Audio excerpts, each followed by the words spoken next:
China is poised to be the next big consumer market.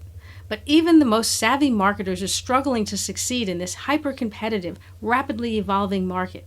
To win in China, you need to understand what the Chinese consumer wants. And today that goes way beyond just luxury goods and international sports brands. I'm Jane Singer, and welcome to A Seat at the Table. Today I'm speaking with Jenny Bai, co-founder of Mingyian, a digital media and technology company that redefines the way global celebrity and entertainment brands are developed and delivered to Chinese millennials.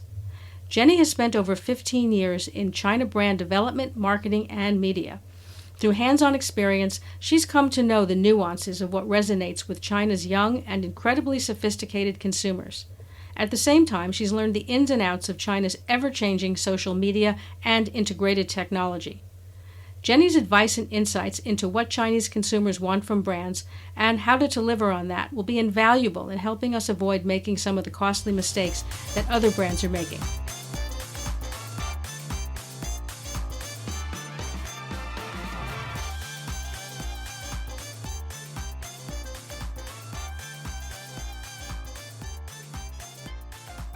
Thanks for joining us today, Jenny. I think that as we move past the pandemic and people are surveying the global landscape, everybody's looking for where are the next big growth markets. And certainly the biggest of all is China, not just in luxury goods, but across many different sectors. Now, I know you've been doing a lot of work promoting Western celebrities in China and helping them reposition themselves and build personal brands. Can you tell us a little bit about what you've been doing? Yeah, absolutely.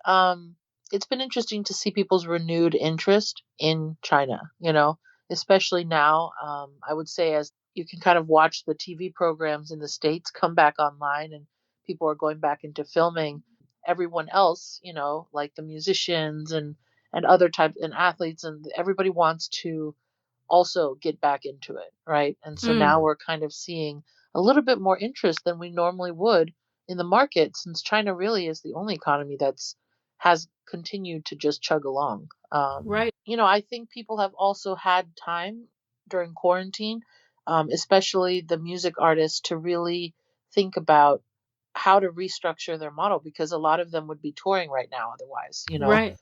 in the States or globally. And even though I heard that China is actually opening up the market by the end of this year, before the end of this year, to artists who've already toured there, which is interesting. But anyway, the musicians we see are, they're much more prone to live streaming now. They're looking for other ways to create partnerships that they may not have been open to before. And even, as I see the big talent agencies that had to make a lot of layoffs, just like a lot of the companies did during pandemic, you're starting to see new companies form. So it's a I wouldn't say fun time, but it's a good time to be in this industry to watch because we can see the innovations happening. Yeah, I think you're right about that, sometimes silver lining in a dark cloud, and particularly in China where people are already comfortable with live streaming. People are used to it on the viewer side of things, right? The consumer side of things, people are really embracing live streaming. And certainly on the marketing side, people are doing live streaming. Whereas in the West, we're not used to that. So people maybe don't feel as excited about it. So that's really a big opportunity in China. Yeah, you're exactly right. But I do think overall, right, whether you're used to it or not, there still is a lot of room to improve the live streaming space, even in China, because China's the king of e-commerce, right? Right. And so their live streams have really done well in that sense. And I would say, I mean, China's the one that kind of not have invented, but really drove the momentum behind the short video, the TikTok, the Douyin, Yeah, um, absolutely. viral stuff of it all. So now it's like, okay, well, where's the room? And is there room to have Western celebrities, influencers, personalities, athletes come over and join the live stream space in a way that's meaningful? Because and that's one of the things that we're, my company Mingyian, we are diving into because we have such a rich pool of talent from the West, and they are all very willing, to create content and they want to be close to their Chinese fans because the Chinese fans are so loving and so, they don't have as much access, right? And they're looking for these kinds of interesting role models to build their own identities upon. And so we've got both the demand on both sides, and we have the technology. But what's the format? And like what's the cherry on top that can make these kinds of live streams not just meaningful but useful for everybody.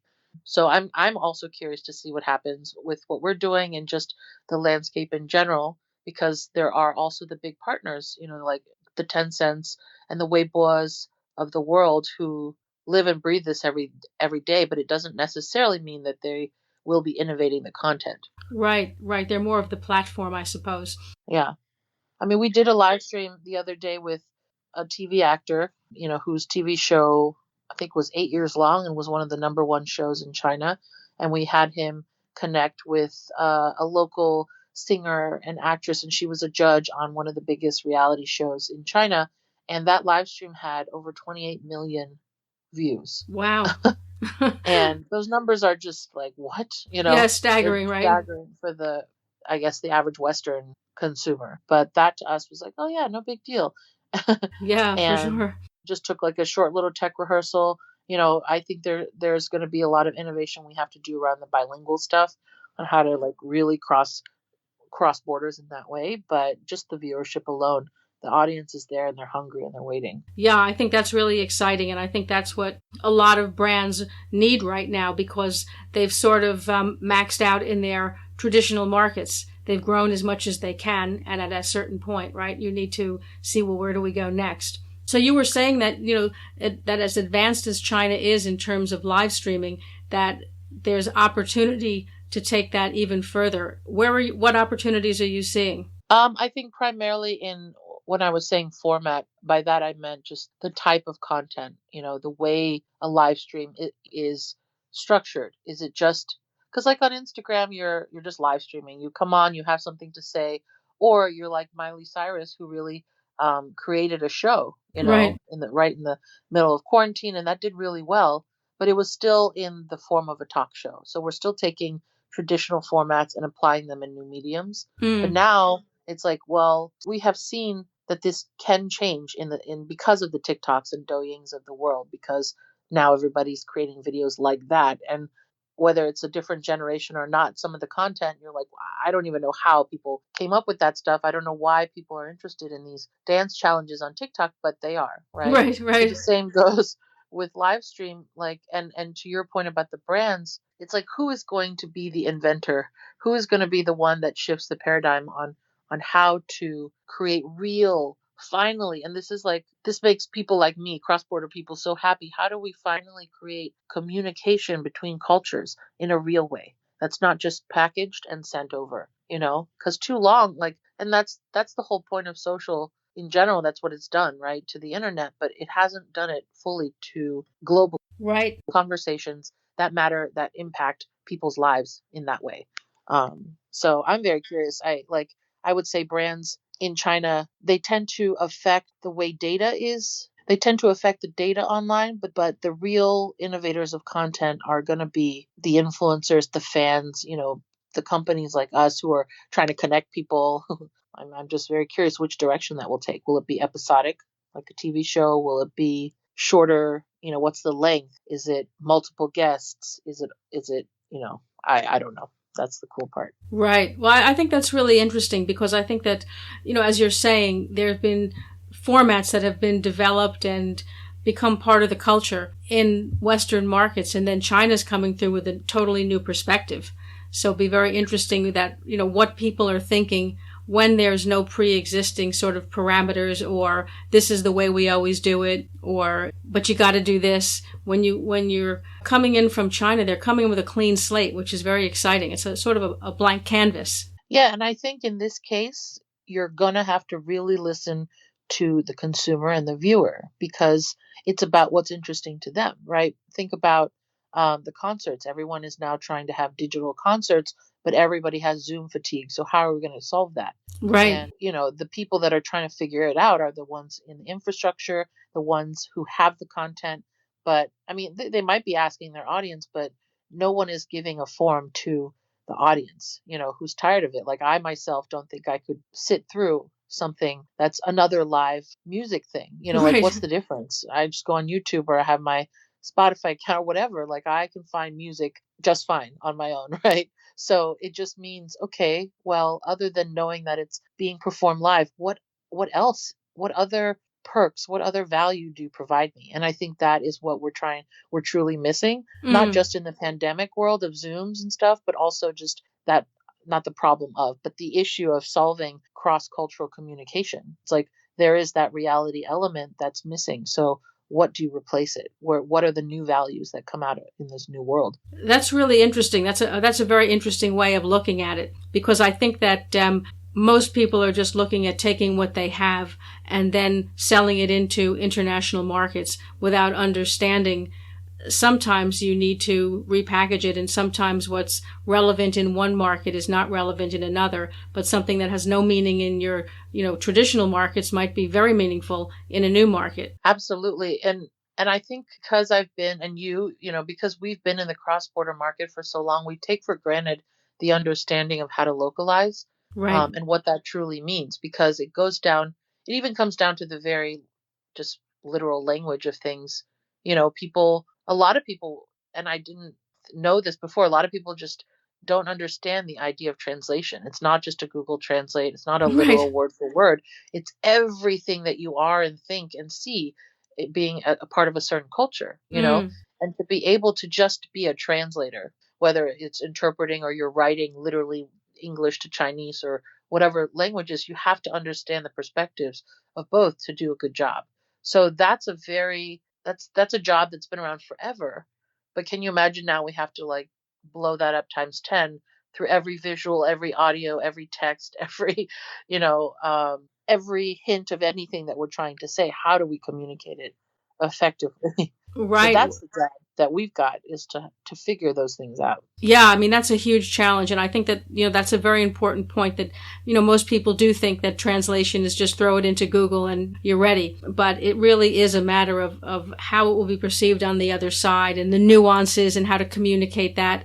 It's not. It is very very difficult, and it's more difficult the further apart the cultures are or the language structures are. Yeah, and what I'm interested to see and hopeful of is, as people, start to be more interested in other cultures, whether it's through pop culture or whatever, that there be something more global about the languages that we speak. And I don't mean literal languages in this case. Mm. I mean in the way that we think and present stuff to each other and engage, because there isn't that much commonality in global ecosystems just yet, right? And Right. that integrates into everything, in the way you market a brand, to the way you have personal friends and to the way you do business. It's just like a global mentality. And that's what I've always been hopeful of trying to get closer to, because I myself, as an entrepreneur in different countries, that's what taught me to have a global mentality. That was the only way to do it. Mm. It wasn't because I was online reading something from another country. It was truly going through those experiences.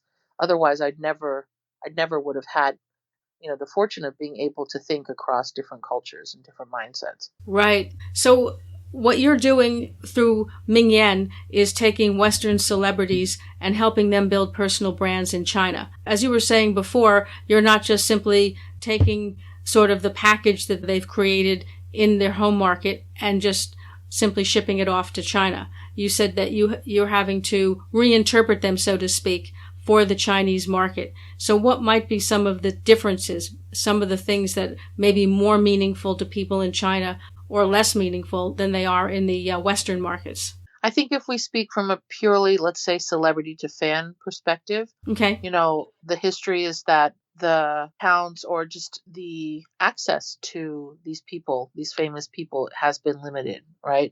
And now it's less limited, but still you're not in the same time zone even. Right. So I would say what that has done for Chinese fans is built this really like ravenous group of people who are waiting for the floodgates to be unlocked, meaning a celebrity to open, a Weibo account, Right. or a celebrity to do something that other celebrities wouldn't, even in China. So what we've seen is the primary thing first for a fan is that just they want to see and be seen by their favorite icon, right? And that means they want recognition. That means they expect to be much more intimate with their celebrities than I think that we would expect in the States. Interesting. And so that means they want to how do I explain?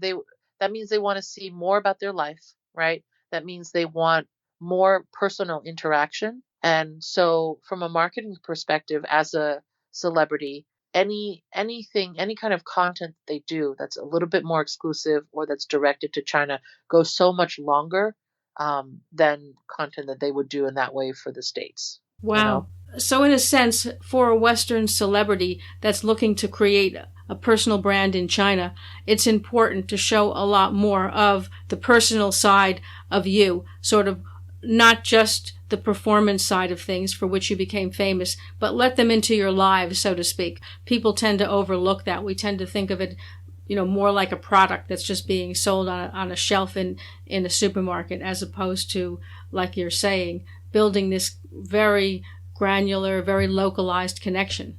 Yeah, and I think that might be not an intuitive thing. We see that the market is shifting a little bit, maybe not in the minutia of these kinds of communication details, but the interest in China, because before it was, people would make, 10 years, 15 years ago, they would make a video in Japan and they would do a commercial or whatever for whatever product, and they would never do that in the States, right? Right. But that was before the world was completely interconnected. Nowadays, they're speaking to the most powerful consumer market in the world, right? And if you have a group of people in China that pay attention to you, whether you access them or not, they're increasing your global value as a celebrity for the work that you're doing in your daily life, That's right? true. So they now start to see the value of China as a whole and the consumers. And then if they are savvy and they take a step forward into the market, then they get to see the actual impact, the e-commerce numbers, the fact that fans are not just there to idolize you, they want to buy something from you right away. And I would say that's a little bit different than in the States, Yeah. because social networks in China are inherently shopping based, Right. whereas Twitter started and they were happy because the tech bubble was saying, hey, it's good that you have followers and you can figure out how to monetize that later. And that's a whole culture in the tech culture in the States, but not in China.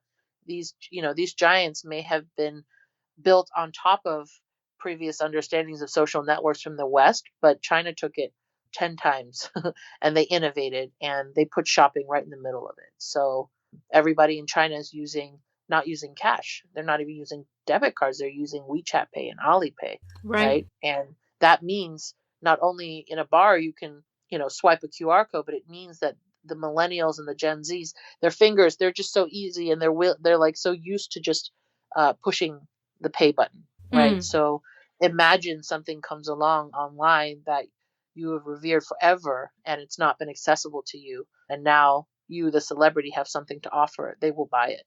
So Right. that's become the importance of really China being one of the forefront international markets for these celebrities, whereas before they were just like a second market, third market, side note. Yeah, I think that's really a very interesting point, and the fact that the e-commerce and social commerce has all been integrated, as you were saying, so seamlessly. The opportunities, the merch opportunities are huge. You take that on top of a massive market, and it's unbelievable. Yeah, and even on the merch side, everything that we're saying, you can go like 10 levels deeper, right, on how to do better.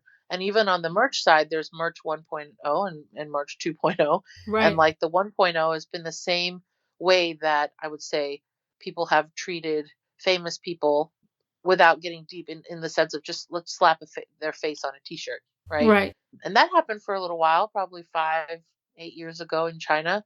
And there were big deals done amongst platforms, what I would call top down types of deals, but they didn't work because, again, it's the people that you need to pay attention to are the Chinese fans and consumers. They are smart, they're fickle, they don't want a t shirt of their favorite rock star just like that. They're not going to buy that because they can get that in the black market. Right. Why would they spend $60 on something like that unless they're spending it at a concert, unless there's a memory attached, unless Mm. there's something precious. And that goes back to the whole cross-border live stream thing we were talking about. What is that element, that extra value that people should be competing to give? We don't even know what it is right now Right. because we're just trying to like connect.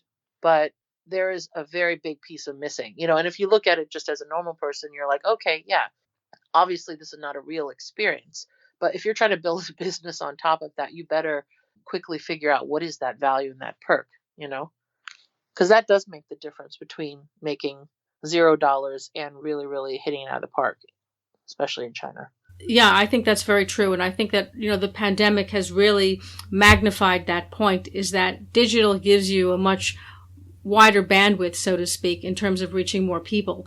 But that secret element, the secret sauce that makes it an experience, is something I think that just about everyone I've spoken to is trying to figure out. How do you take that from being, like you say, just a Zoom call or just watching something on YouTube to something that, really builds that connection with people.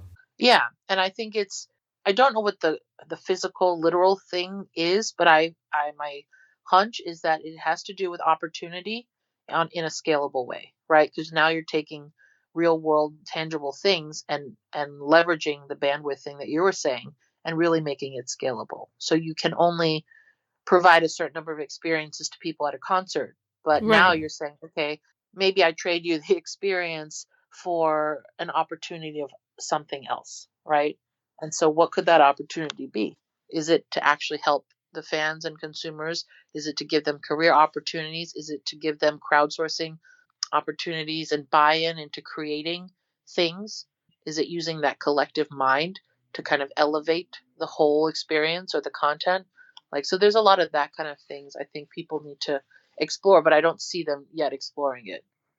It's kind Right. of like the turned up version of a giveaway, Yeah. or a contest, but not making it so heavily like laden upon participation on the fan. It's more about what can we sprinkle around that actually will impact these people's lives, and now we can reach them. Yeah, I think that's really the great divide in the digital world, is creating that uniqueness, that experience, limited edition type of thing.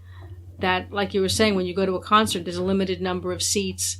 There's a certain exclusivity, even if it's a huge concert, that you can take away that's meaningful, and that's a memory that's attached to that merchandise, whereas it's not really been achieved so well in most cases in a digital scenario. And that's because we're still thinking physically, like, especially with the rhetoric that's happening today amongst all young people, and I don't mean, it doesn't have to be political at all. I just mean Right. in general, there's a huge brain that we can leverage globally, right? To actually create, I keep saying content because that's the first thing they'll consume, but we can say programming, we can say job opportunities, we can say anything that is actually leveraging the global mind, where it's no longer just entertainment, but it's meaningful. Yes.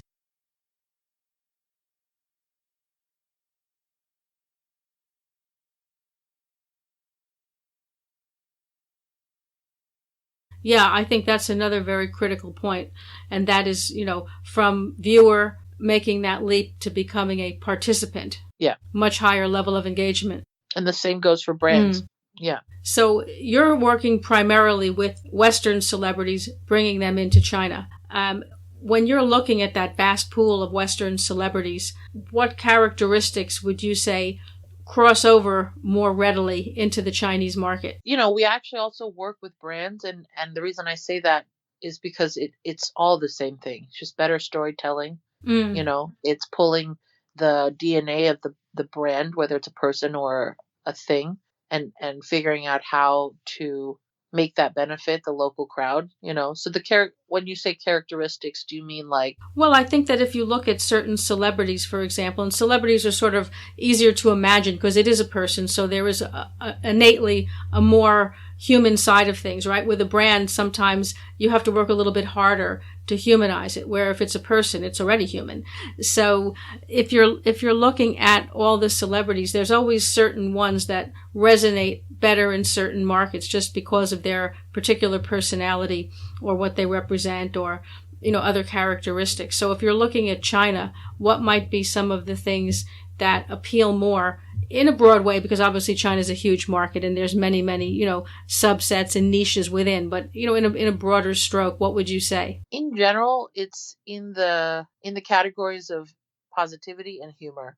Mm, Because let's call them the original netizens right. are the millennials, who basically grew up in a one child policy. And so a lot of them, and then that was also kind of when the West culturally was opening up, just opening up, so you had a lot of big eyes looking over at the West and be like, wow, what is that other life? And then you have these people online who are alone because they don't have siblings and they have a lot of pressure from their families to do and succeed in a certain way. And so they all gather online and they've built their identities there, right? So those people, there's a lot of depression online for that because of people not having places to turn to Mm, and only turning online.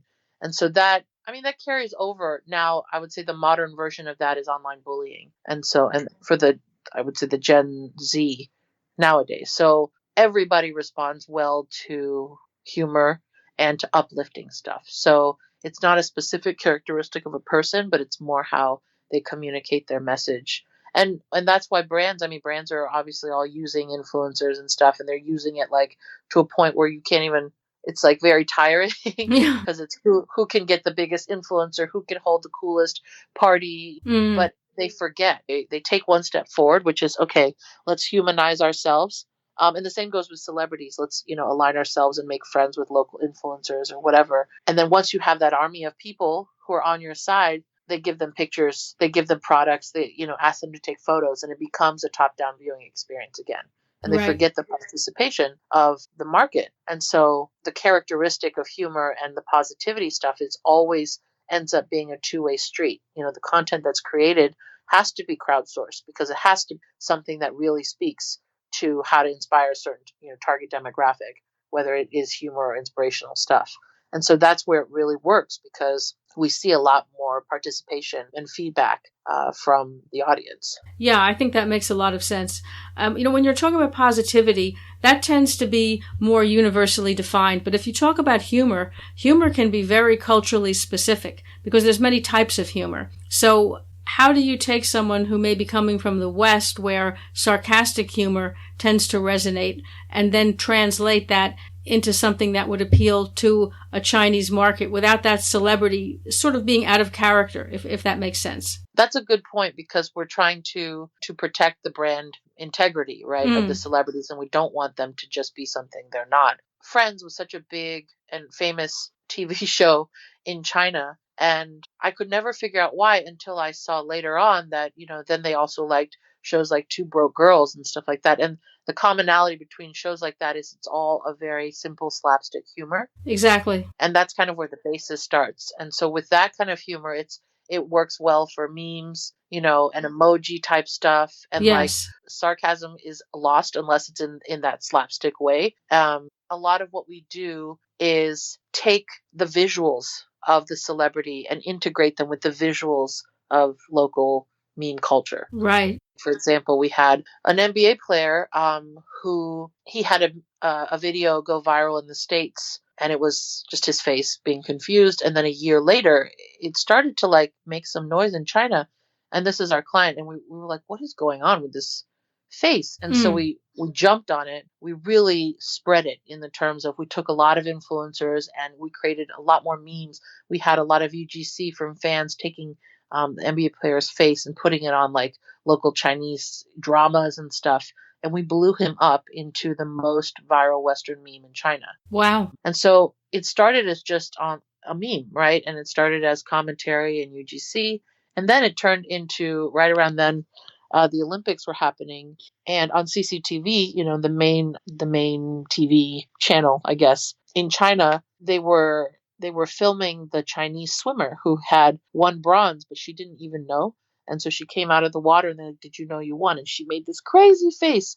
And so CCTV slapped our client's face next to hers, and they called them the king and queen of emojis, like Oh, crazy fun emojis. And so then, we saw something go from online into mass market media. And then from there, that's where the commercial opportunities started to come. So we ended up working with a local menswear brand to create the very first ever like capsule collection based on memes, especially with an NBA player. Wow, interesting. And that sold really well. And we live streamed the photo shoot and the creation of the collection. And then that landed our client on one of the largest basketball competition shows on Alibaba's channel. That's a really good example of a career Yeah. 360, that a celebrity can have in China, and how it goes from medium to medium like that. How much of that can you orchestrate and how much of that just is circumstantial? In other words, by chance they happen to pick up that particular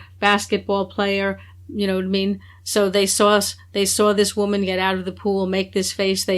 Someone chose to do this. It's very circumstantial, as opposed to something you can really plan in advance. I think in that instance, it's two things. One is understanding what to jump on and when. And this is something that we focused on for the past 10 years as a company, is how to take things and turn them viral. Because as you build a client's social media, you don't expect to have huge increases of growth every single month, but you are looking for those moments where peak happens, where you become viral and then your audience swells because all of a sudden everybody knows who you are. And then you start educating them on really who you are, right? So it goes from that online craze to understanding when to push it, who to push it with, and then matching it to real-time trends. And that is important. That part can be strategized, right? So if you know there are big events happening, you want your clients to be exposed in those circumstances so that people have more things, because the media is picking up. They're looking for things to create. And so you do need to be the ones to provide those resources. And then you also need to know that which direction people pick information up from. Right. If it's online to offline or vice versa, and what purpose you're doing it for. If you're doing it to create mass market exposure, or if you're doing it to go fishing for commercial opportunities, or both. Those things are actual pieces of knowledge that you have and should have on the ground team to be always scouring online, the forums, the news, the networks, so that you can make sure that you have that 360 career experience, as I call it. Right. Yeah, I think that makes a lot of sense. So you have to be very intentional, and you have to be on top of it every single day, looking for that nugget of gold. Yeah. I mean, China's a market like anywhere else. You have to be throwing the bait out and having quality content. It's not something a lot of celebrities expect to be famous in China just because they're famous anywhere else. And it's really, really not the case. Yeah, I'm sure there's celebrities who are more famous in China than they might be in their home markets, just because whatever they have resonates better with the China market. Yeah, well, actually, the arbitrage there is interesting too, because in some cases, maybe in the Western market, they are not the biggest star, but they have some qualities that really do resonate. For example, if we were talking about the simpler slapstick comedy shows. Yeah, I think that's really interesting. I think that, if you look at it, China, such a huge market. When you're looking at China, are you looking at China as a whole, or is it better to be looking at niche markets within China? That's a really good question, because niche is everything now. Even in first tier city like Shanghai. I mean, this is the case for every market. If you're doing the right job, you are able to segment target your demographic, right? Right. But it's and that's what people forget for China. It's like Shanghai and Beijing are different. First tier, second tier are different. Within Shanghai, the districts are different, and the levels of the level of income is different. And those are just the basics. But then you get into which level of income 25-year-old is more interested in alternative artists, and like which one is interested in mass market and wants to buy the really big brand luxury names. It's like you got to segment it so many more times, because, and this is especially for Western brands coming in, because the most interesting thing about China, one of the most, is how they receive the Western influence. And that makes China so unique, because in the beginning they were kind of just being like, let's say the luxury market, the brand labels kind of just shone light across the consumers, and they're like, oh, I want the names. But then they became very, very sophisticated in the premium market. And then they started understanding their own individual identities. And, they didn't just want to look good with a brand name, they wanted to understand the value of that brand and its messaging. They didn't just want to like look good on a treadmill. They wanted to understand what it is about the shoes, and what the what fitness really means. And like you just saw this country grow deeper and deeper in its sophistication as consumers. And so that's where then you get all these pockets of segment targeted demographics. And I just think it's so much more complex in China than it is in the States, because the States doesn't necessarily have as strong a as strong an overall influence from a specific country, Right. or a specific hemisphere even. And China is like this really interesting hodgepodge of everything, and yet they've really, really started to create their own Chinese identities, but those are Chinese global identities. Yeah, I think that's really interesting. And within China, as you were saying, it is such a complex market. But on the other hand, the size of it means that you can essentially afford to target a niche, because even a very narrowly defined niche in China constitutes a huge population in terms of numbers.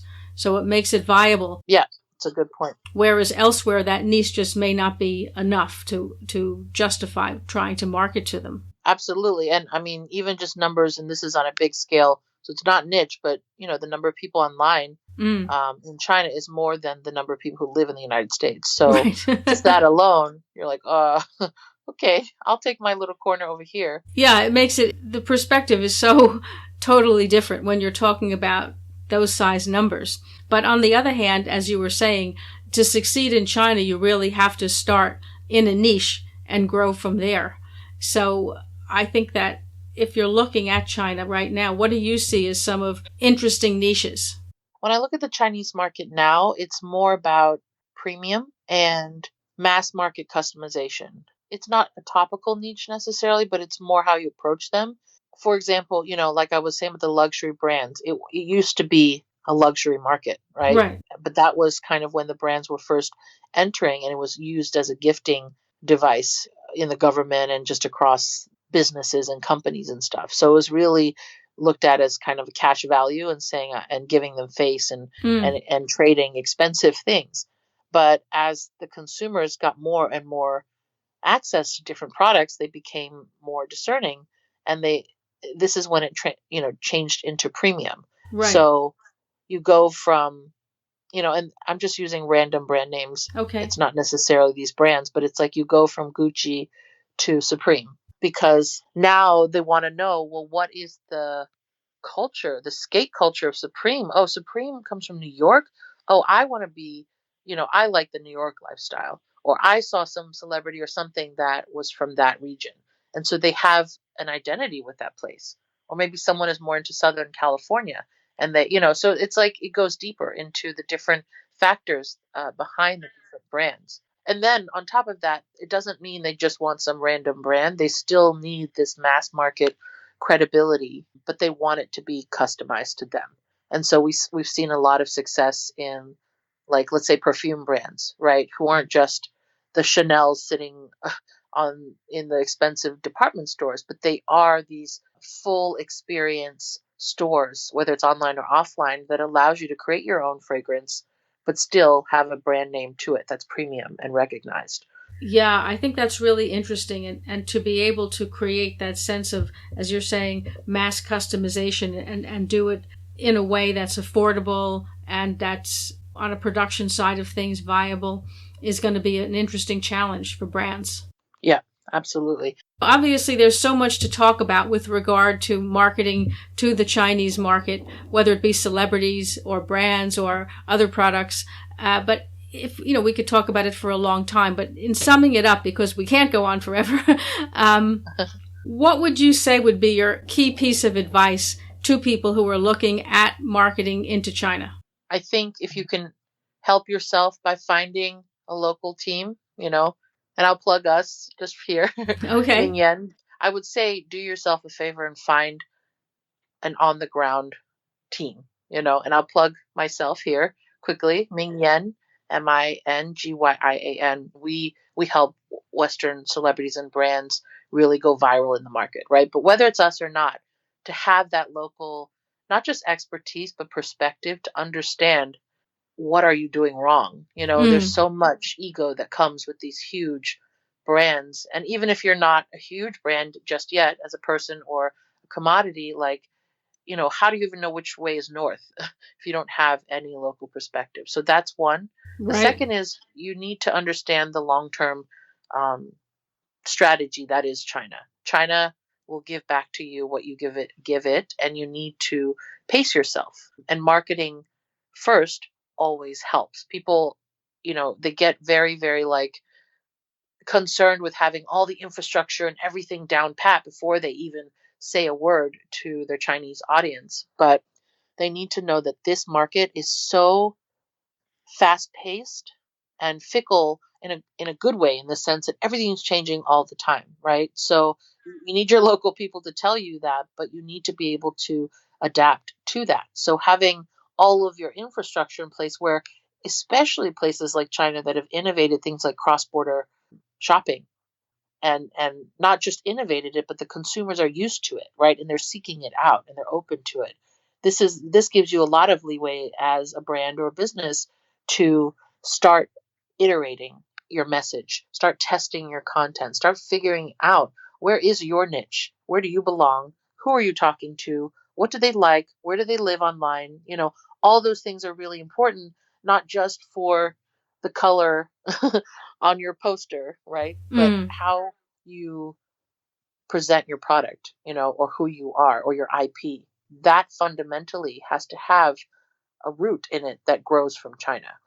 So, and then there is the media, the market is not organic. It is a pay to play market, mm-hmm. but just because you pay doesn't mean you're just going to do well. You still Right. have to have that really thoughtful local knowledge so that you're not paying the wrong influencers who just have a bunch of empty zombie fans, Mm, and you're not perpetuating that side of it, because there right. are agencies that are being paid by you to achieve big numbers, but because achieving big numbers is hard without a reasonable budget, they're just buying it. So Ah. those are just little things here and there that you should know. China is not an impossible market. It is such a receptive one, but you just have to have the right people on the ground and be patient. Yeah, I think that's very important. And I think that most people are not approaching it from that point of view. So, really appreciate your sharing that with us. We have to wrap this up, even though we could talk for a longer time. Yes. I totally appreciate your taking the time to join the podcast today. Oh, my pleasure. And Jenny, look forward to keeping in touch and working with you in the future. Likewise, thank you for your wonderful questions. That was very fun. Thank you. If you found this podcast episode useful, please subscribe to the channel so that you'll never miss an episode. And speaking of new episodes, next week I'm speaking with Daniel Krasenstein, who'll share some insider insights about sourcing in India. And then Jenny Bai, founder of Mingyian, will be talking about how she is working with Western celebrities to help them build their personal brands in China.